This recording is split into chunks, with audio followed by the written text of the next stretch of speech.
What is more important to you, faith or facts? Faith is trusting in something with no evidence.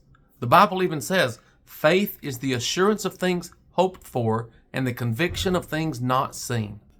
Religion values faith because they want you to believe without evidence. Jesus even said, "Blessed are those who believe and have not seen."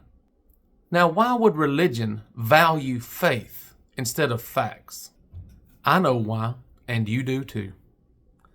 Because there is no evidence for the religions. In fact, all the evidence is against the religions.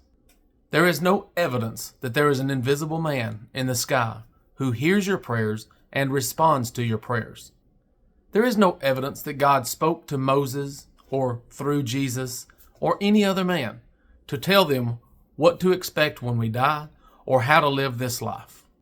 The Bible and all holy books are simply claims that God spoke to people, but there is no evidence to support it or back it up.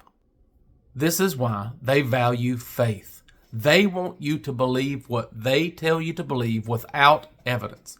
They do not want you to ask questions. They do not want you to even look for the evidence. They want you to believe what they say. Now, you would reject anything that I say because you would not want to believe what I say simply because I say it. And that's smart. I commend you for that. But why do you believe what anonymous people that you don't even know said without looking for evidence? At some point in your life, if you don't want to believe lies, you need to look for the evidence for the claims.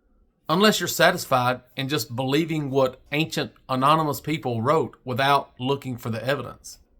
And I believe many of you are very satisfied with simply believing what you are told without looking for the evidence. But I am not, and there are many people out there that don't want to believe blind claims without evidence.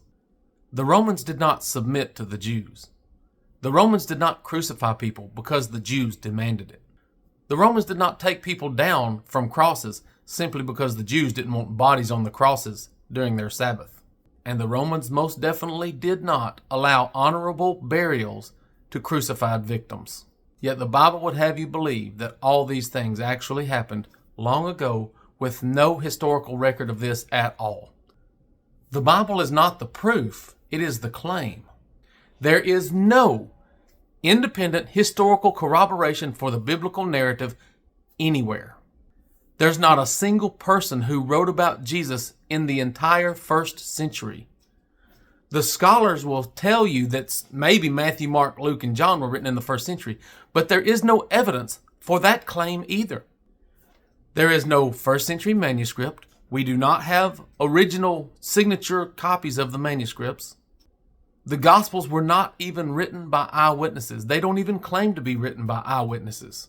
And they tell stories about things that would be impossible for them to be eyewitnesses to, like the birth of Jesus, or the temptations of Jesus out in the wilderness, or the private conversations between Pontius Pilate and Jesus inside the praetorium.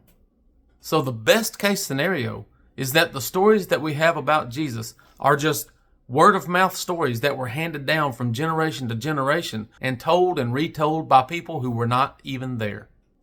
So we cannot be sure of anything that Jesus said or did based on the Bible.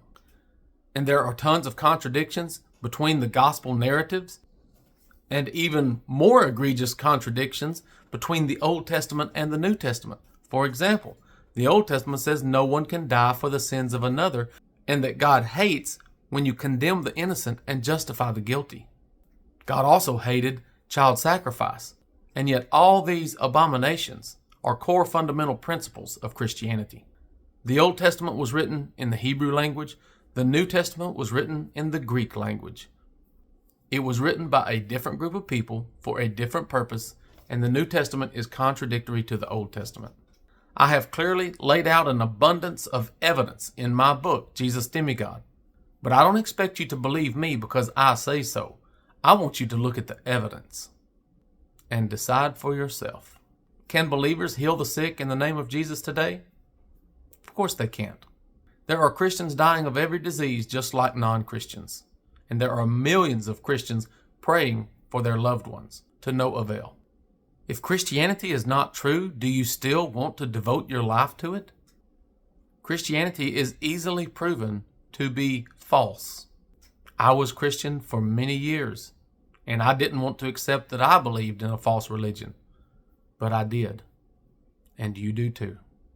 And you can know that Christianity is false if you will just look at the evidence.